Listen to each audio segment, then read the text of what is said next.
कक्षा 12 फिजिक्स प्रश्न नंबर 19वां समझाएंगे। सबसे पहले ये लिखेंगे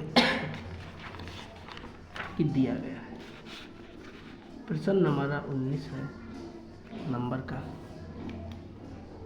यहाँ पे लिखा R बराबर 10 ओम,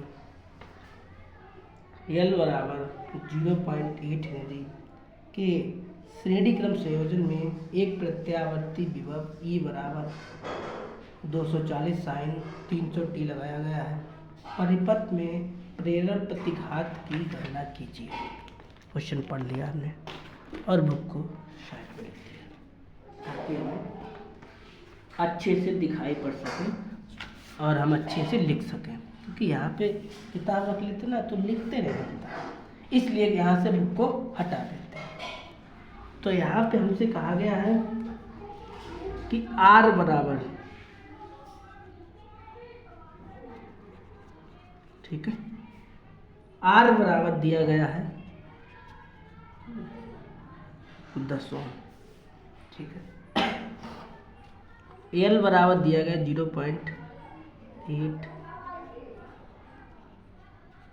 हेनरी, ठीक है।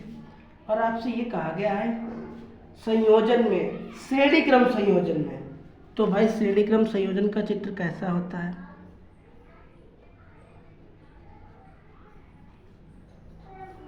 बिना पटरी का बना रहे, टेढ़ा बेढ़ा बन सकता है, ठीक है। तो आपको R का मान कितना दिया गया 10 ओम, L का मान कितना दिया गया 0.8, ठीक है।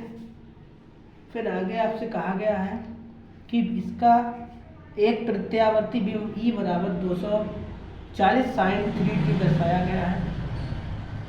आपको प्रेरण प्रतिघात ज्ञात करना है, मतलब आपको ये आपको दे रखा है, आपको E बराबर 240 साइन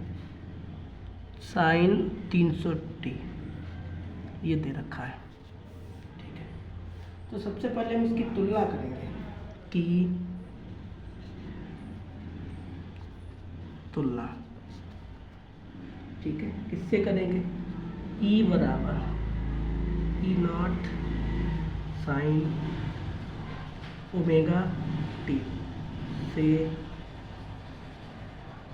करने पर, ठीक है। इसकी तुलना इससे करेंगे तो E0 बराबर क्या है 240 और ओ टी तो टी है ही, ओमेगा बराबर कितना है 300। आपसे क्या ज्ञात करना? प्रेरण प्रतिघात ज्ञात करने को कहा गया है, ठीक है। इतनी बात आपको बहुत अच्छे से समझ में आई होगी। R बराबर किताब में दिखा दिया गया, L बराबर दिया गया किताब में आपको दिखा दिया, और ये समीकरण दिया था, इसकी हमने तुलना कर दी। E0 के सामने क्या लिखा है? ये 240, T तो T लिखी है तो T से T छुपा लो, ओमेगा का मान कितना आ गया 300, और आपसे प्रेरण प्रतिघात पूछा गया। आपका सूत्र होता है, क्या सूत्र होता है? ओमेगा L, ठीक है। तो इसकी ओमेगा की वैल्यू कितनी है 300, L का मान कितना है, यही तो है,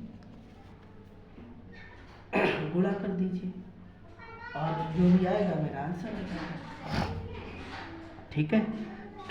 8 3 24, 8 3 24, 2 जीरो लगे, 2 जीरो लगा दिए, और दशमलव कितने के बाद लगाना? एक अंक के बाद, एक अंक के बाद दशमलव लगा दिया, ठीक है। मात्रा क्या होगा ओ,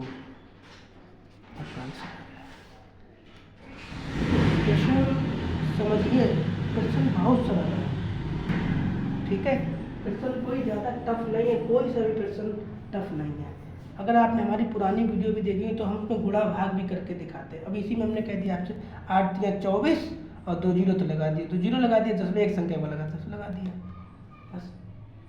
मतलब टफ नहीं है, केवल आप समझने की कोशिश तो करो। तो 19 नंबर तक प्रश्न लग चुके हैं। अब हम आपको 20वां अगली वीडियो में लगाएंगे, लेकिन हम आपसे ये जरूर कहेंगे कि कि आप फेयर कॉपी जरूर बनाना, ठीक है। क्योंकि जब आप फेयर कॉपी बना लेंगे तब आपको समझ में अच्छे से आएगा और पेपर में आप अच्छे से नंबर ला सकते हैं। क्योंकि जब आपकी कॉपी बनी होगी तो आप उसे अच्छे से देख सकते हैं, रिवीजन कर सकते हैं, ठीक है। तो मिलेंगे आपको अगली वीडियो में, तब तक आप इसे फेयर कॉपी पे नोट करिए।